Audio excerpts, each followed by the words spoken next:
The cherry ember glows brightly as I slowly turn the cigarette between my fingers, watching the brand name come and go. I stop turning and take a drag, my eyes cast down at the table, studying the condensation pool around my beer mug that slowly spreads wider and wider.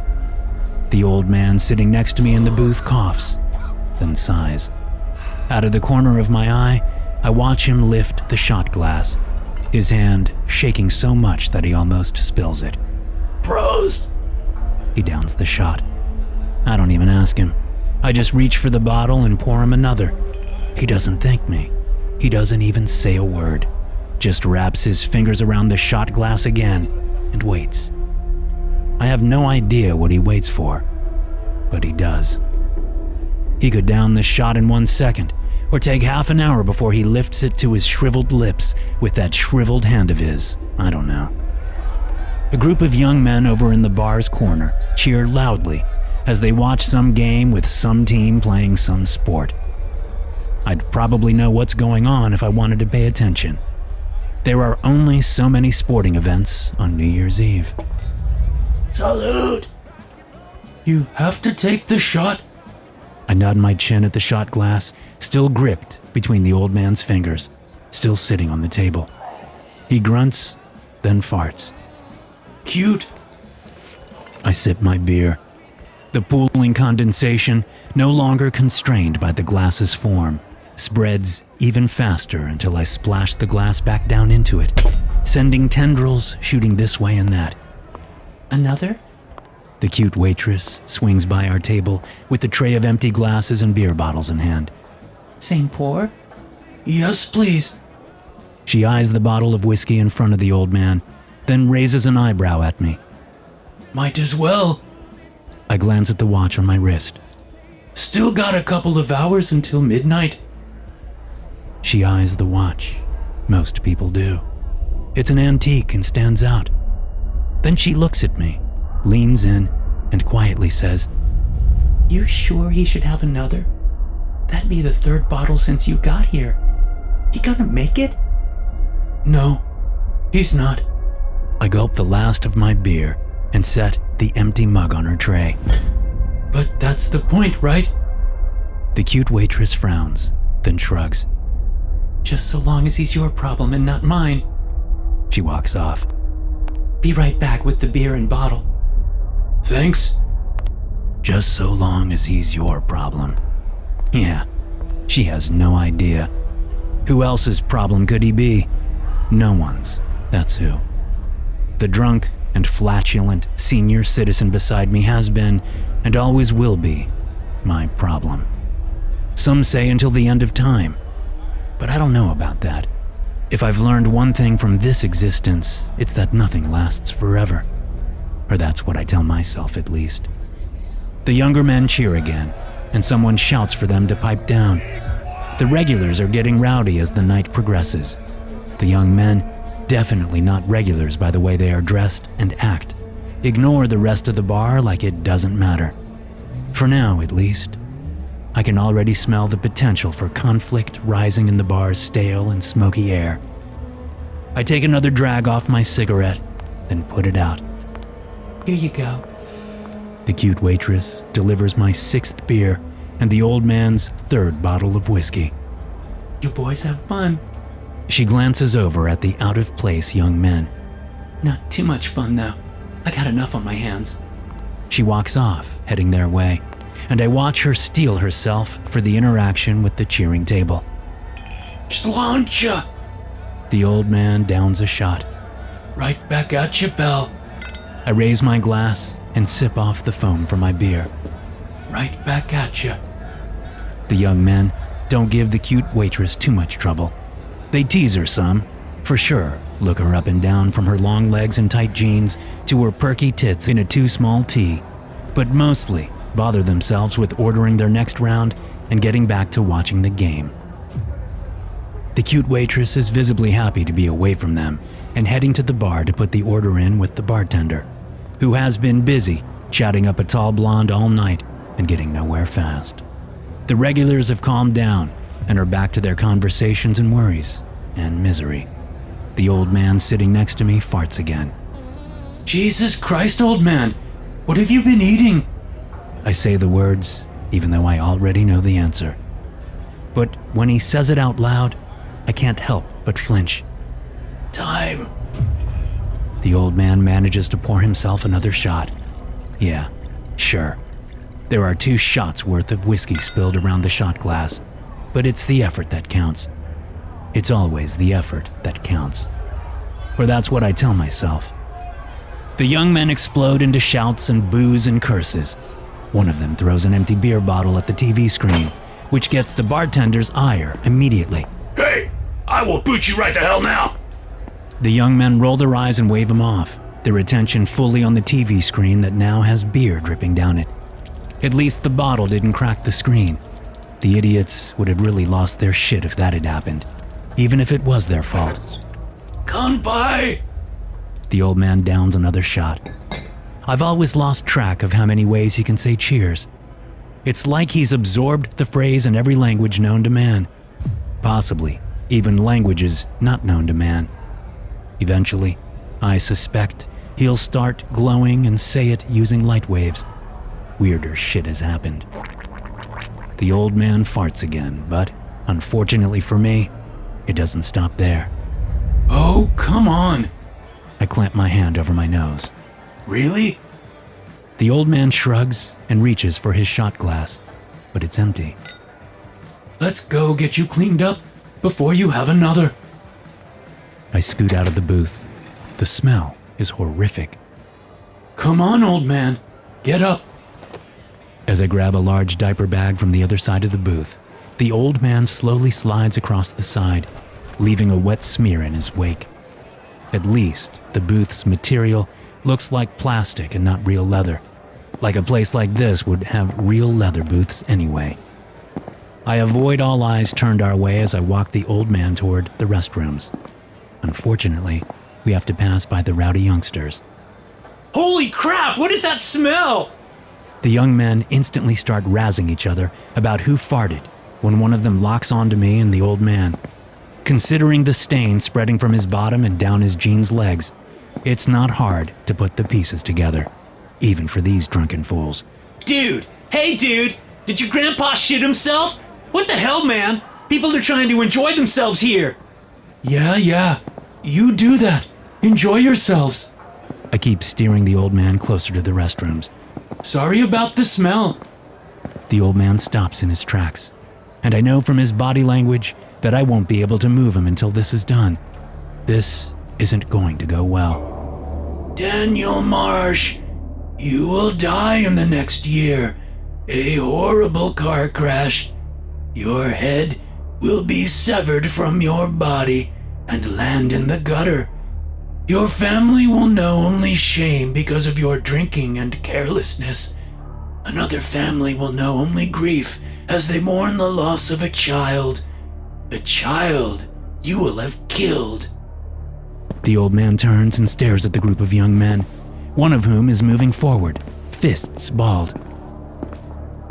Put the drink down now, and all can be salvaged, Daniel Marsh. The angry, fist-balled young man reaches us, spitting mad. How the hell does Gramps know my name, huh?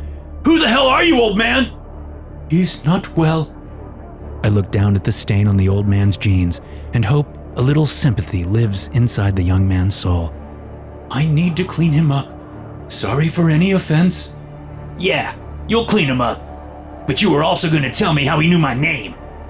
The young man is snarling, trying to reach past me, trying to grab the old man. Hey, old man, tell me! That's as far as he gets. I grab his arm and twist it so hard that I spin him around, kicking him in the back of his knees.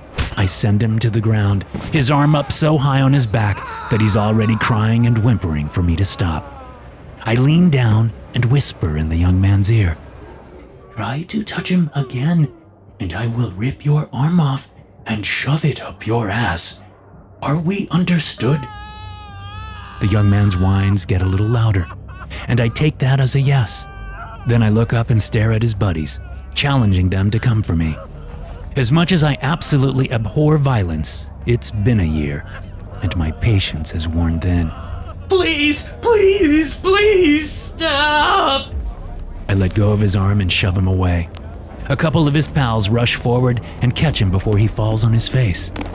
They help him to his feet and over to a bar stool. Anyone else care to try to pick on an elderly man? They don't respond and just stare. Good. Now, excuse us. With that over, I get the old man back on track and I lead him to the restroom. I'd already scoped the facilities when we first got here. It's a habit I have learned over the many years I've been doing this job, especially on New Year's Eve, when things can get messy. Luckily, this men's room has 2 full stalls, one of which is for handicapped access, giving me plenty of room to get the old man cleaned up. I spread out my plastic mat on the restroom floor, pull out the wipes and diapers, and gently guide the old man onto the mat. Stay still, will ya? I'm not sure he hears me.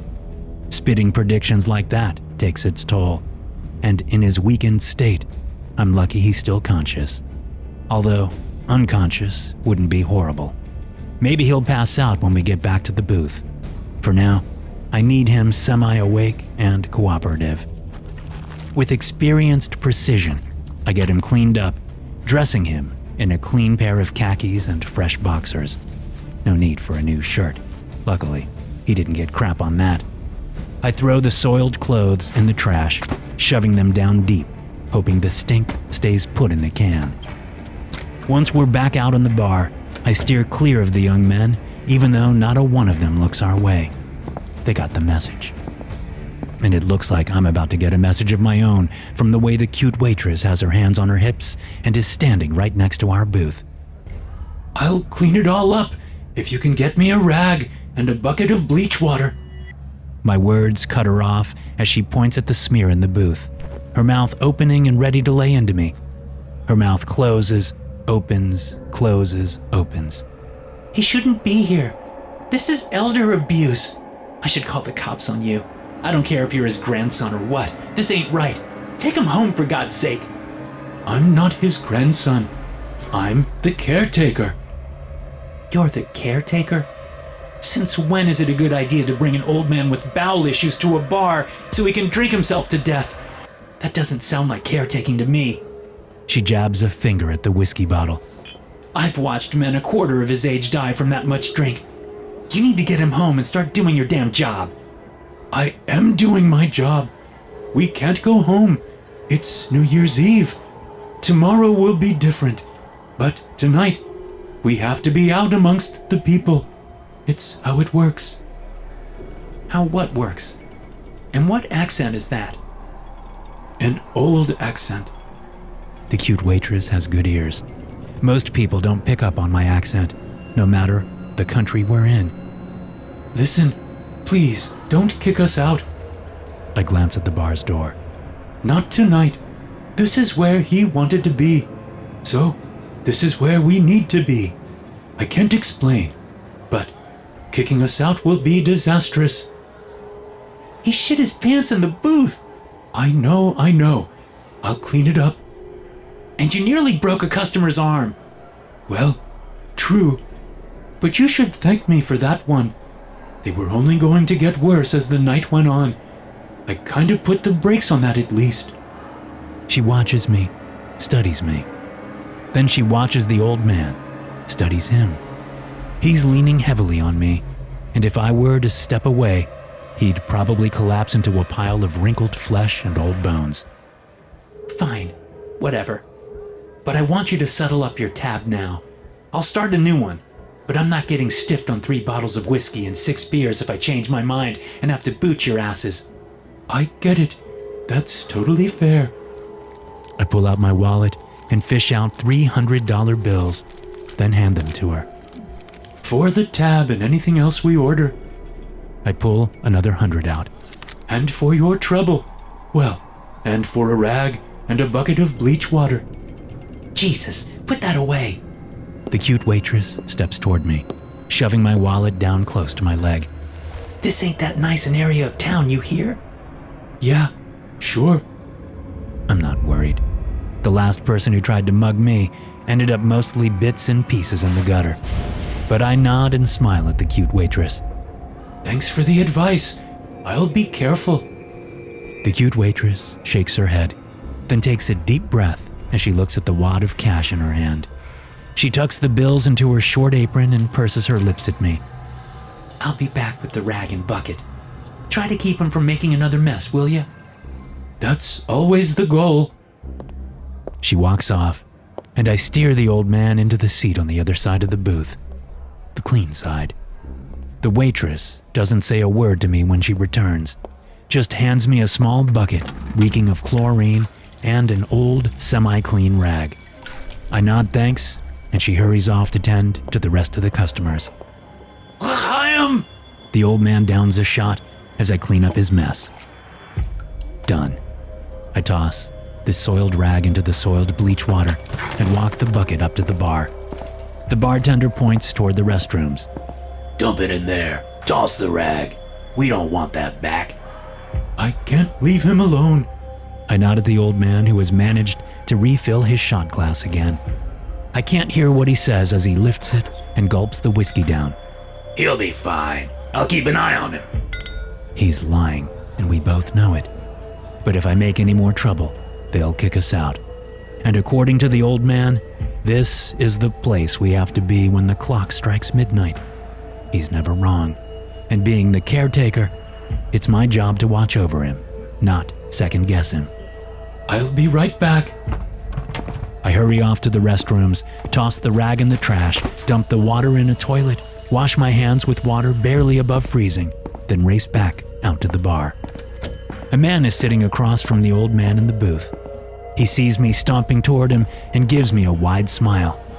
Your grandpa here is a little out of it. Not my grandpa. I look the guy up and down and instantly know his game. Dressed in jeans, a long-sleeved t-shirt, and a baseball cap turned around backwards, the guy passes for any normal bar patron. But I see how his sleeves are pulled all the way up to his wrists, and how he has a light sheen of sweat on his upper lip. There's a desperation in his eyes that I quickly recognize, not to mention of incoming withdrawal. I wouldn't sit there if I were you. I scoot in next to the old man on the cleaner side of the booth. I give the obvious junkie my hardest smile. And this is a private occasion, if you don't mind. Private? The junkie looks about the bar. There are like 20 people in here. That ain't private, man. I said private, not alone. My hard smile gets harder.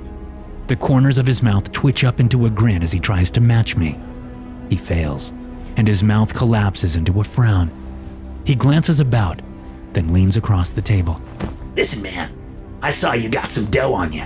If you're looking to party, I know who to call. Get you anything you want. Black tar, Mexican brown, even that China white. No fentanyl, I promise. My connect is clean, man. Like a goddamn whistle. The junkie leans back like he's just told us the greatest news ever and expects to be congratulated. But good, clean fun ain't cheap, if you know what I mean. I do know what you mean, but we'll pass. I look at the bar, and both the cute waitress and bartender are watching this scene closely. It's my turn to lean across the table. I lock eyes with the junkie.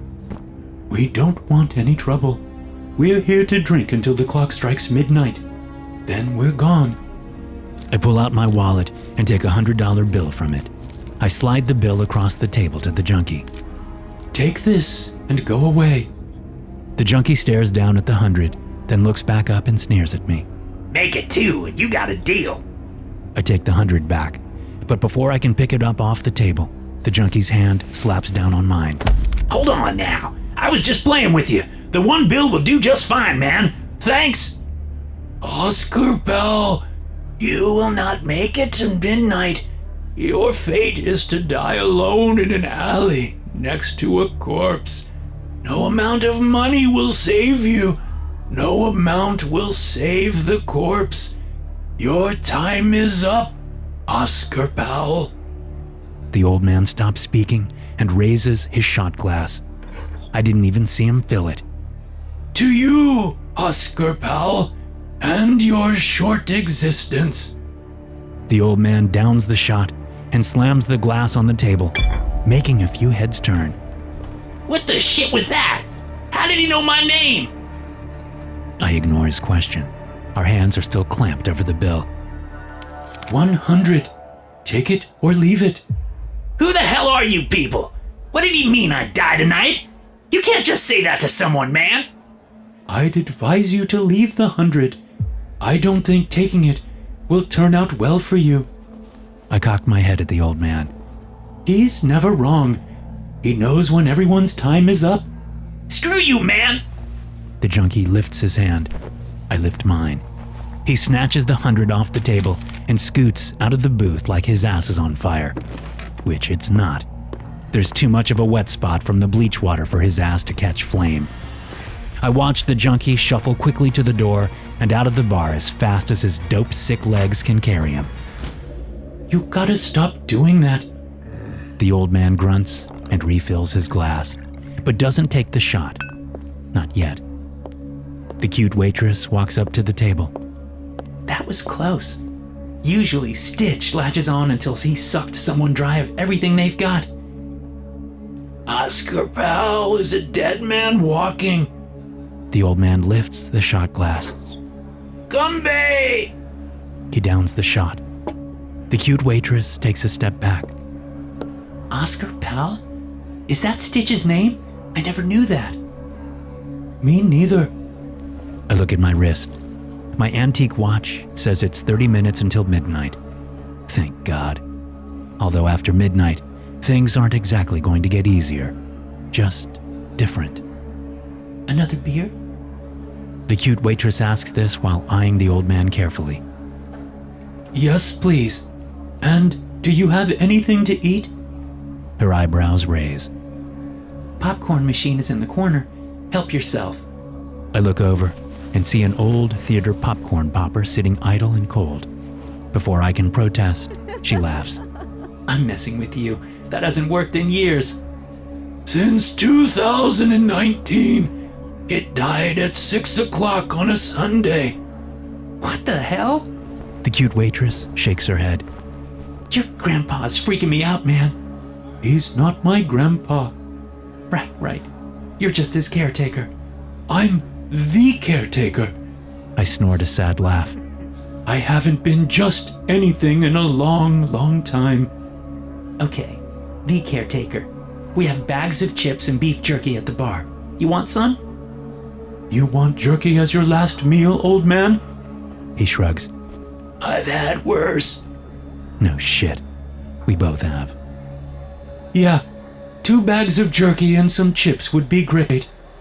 I smile at the cute waitress just as the bar's door opens and a gaggle of drunk, middle-aged women stumble in. There have to be over a dozen of them, all dressed in sparkly blouses and too tight pants. And might as well bring a pitcher of beer. Looks like you're gonna be busy. Are you kidding me? The cute waitress grabs my wrist and looks at my watch. So close. I thought the idiot boys were going to be my only hassle. She's hurrying off to the bar before I can confirm I'm getting that pitcher. I check out the whiskey bottle, which is half empty, but I decide that I'm not going there. Beer I can handle. Whiskey will be a little too much considering what the rest of the night has in store for me.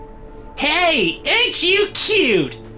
A woman in a silver shimmery blouse and black shimmery pants stumbles up to the table. She has a headband on with a broken spring pointing out at the top. Whatever had been on the spring has been lost to the night's festivities. The woman leans hard against our table and smiles at my wrist. Nice watch.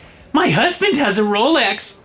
She leans over, letting her blouse hang loose, so I get a good view of her cleavage. Not that I'm married. Tonight at least. What's your name, handsome? His name is Caretaker, and he does not have time for you. The old man lifts his shot glass. Bruised! He downs it and slams the glass on the table. Well, Grandpa knows how to party. What about you, handsome? You want to maybe step into the bathroom and have some fun? She pulls a small vial out of her cleavage. I'm surprised I didn't notice it. She shakes the vial in my face. A little bump up the nose? Her other hand is suddenly under the table and on my thigh. Then some bump and grind after. What do you say? I gently remove her hand from my thigh. Thank you, but I'll have to pass. I need to watch over my friend. She smirks and nods. Yeah, well, maybe your friend will fall asleep soon, and you and I can have some adult time together. Sure, maybe. There's no chance in hell any of that will happen, but I hate to be rude. Elizabeth Katsaros, you should go home. Go now, and your husband, Anthony Katsaros, will survive another year. Stay here, and he will die with his penis in the babysitter. What did he just say? The woman's voice is low and full of emotion. Stay, and when you arrive home tonight, your husband will be dead. The babysitter, Melissa Charles, will die in June when you see her crossing the street and finally snap. You will run her down with your Mercedes-Benz, leaving your children to the foster system while you rot in prison the rest of your miserable life. Hey, asshole! You don't talk about my kids! She shoves the small vial back between her breasts. Screw you, freaks! My Anthony would never cheat! She storms off, shouting at her friends. They all glare at the old man and me, but I ignore them and turn to my ward. At least she didn't ask how you knew all their names. Thanks for getting rid of her. The old man shrugs. His eyes shift to the angry gaggle of drunk women. A small, quiet whine catches in his throat. Half will die in the next 2 years. Cervical cancer, breast cancer, heart attacks, homicide. You're really a joy to be around on New Year's. What the hell did he say to them? The cute waitress delivers my pitcher of beer and a fresh glass while tossing a couple of bags of chips and jerky on the table. I'm not hungry anymore, and the old man doesn't even glance at the food. You poked the Karen Hornet's nest with whatever you said. Sorry, I can't control what comes out of his mouth. You could control what goes in, though. The old man does 2 shots in a row. No salutes, though, which means we're getting close. I can't control anything he does. I'm the caretaker, not his warden. My job is to get him from one stage to the next, that is all. If the next stage is him puking everywhere while he pisses and craps himself, can you take him outside first? Don't worry. By the time he gets to the puking and pissing and crapping himself part, which will probably happen all at once, he won't be as much of a handful. You guys are weird. I'm glad you're paid up. She's off and circling the bar, picking up empties and taking orders. I pour my beer, then look at my watch. 10 until midnight. I fetch the diaper bag at my feet and set it on the table. What do you think? I dig through the bag. You want dinosaurs or puppy dogs? The old man shrugs. Don't matter. It does matter, because you cried for 3 hours straight last year until I put you in puppy dogs. And there's your answer. I swear, if you throw a fit when I put you in the puppy dog one, I'll leave you here. He laughs. No, you won't, caretaker. You will never leave me. You never know. There's a first time for everything. He focuses on me, and I see his eyes clear for a moment. Caretaker, you and I will never part, and you know that. I cannot see your demise any more than I can see my own, which means it does not happen. We are together forever. He smirks. At least until the end of time. You think that will ever come? His eyes lose focus, and he goes back to staring at the whiskey bottle. Everything arrives at some point. He pours another shot. That is the trouble with an entropic existence. Oh, crap. He's using big words now. I look at my watch. I'm not surprised to see that there were only 5 minutes until midnight. Puppies it is. I pull out his pajamas, plus a fresh diaper. I set them on the cleanest part of the table. A wet nurse. The old man downs his shot. My soul for a wet nurse. Yeah, well, those went out of fashion a few centuries ago, I say, and double-check the contents of the diaper bag to make sure I have everything. And we don't have souls. Don't we? If not, then why does it hurt so much? He has a point, but I'm not going to get into it with him. Not tonight, not right now. The gaggle of drunk women makes their way over to the table of young men. Whatever game it was is over now. On the TV screen is a scene from Times Square. We lived there for 1 year, not in Times Square itself, but in New York City. That was a mess of a year, to say the least. Cougars found their prey. The cute waitress says this out of the corner of her mouth as she passes our table. And she's not wrong. Hands with expensive jewelry are all over the shoulders and backs and chests of the young men, and they don't seem to mind. Alyssa Jackson will have an orgasm while on top of Thaddeus Cornell and die from a massive coronary at exactly 3:46 in the morning. I study the group. Which one is Alyssa Jackson? Does it matter? I suppose not. I sip my beer. Not a bad way to go, though. It will be her happiest moment. Her husband hasn't given her an orgasm in 6 years. You have no idea how happy I am that I don't have that shit in my head. Lucky you. The old man downs 1, 2, 3 more shots.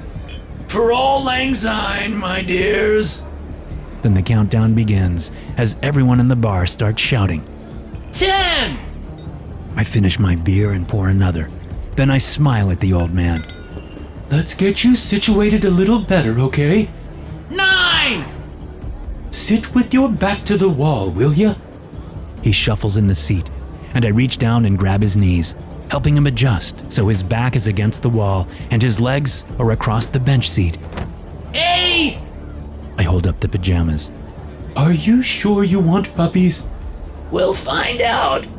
7! Asshole. Back at ya. 6!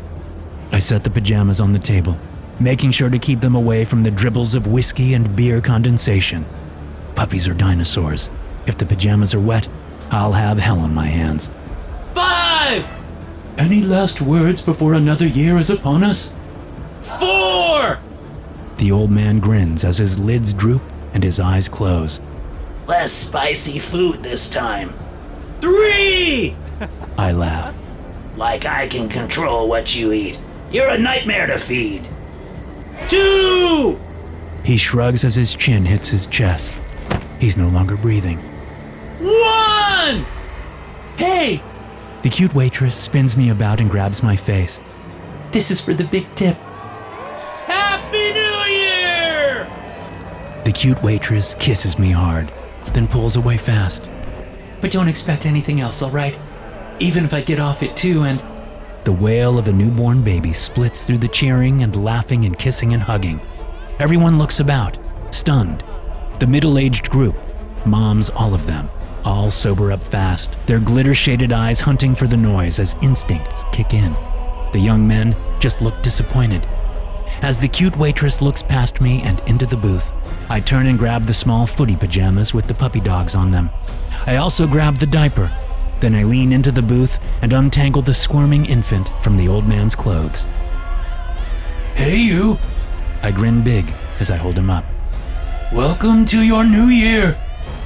The little bastard pees all over me as the entire bar stares. Every damn year. I smile at the cute, yet stunned and speechless waitress as the squirming infant wails. Can I get another rag, please? Thanks for tuning in. If you enjoyed the story, be sure to follow or subscribe and share the show with a fellow horror fan. I'll see you in the next one.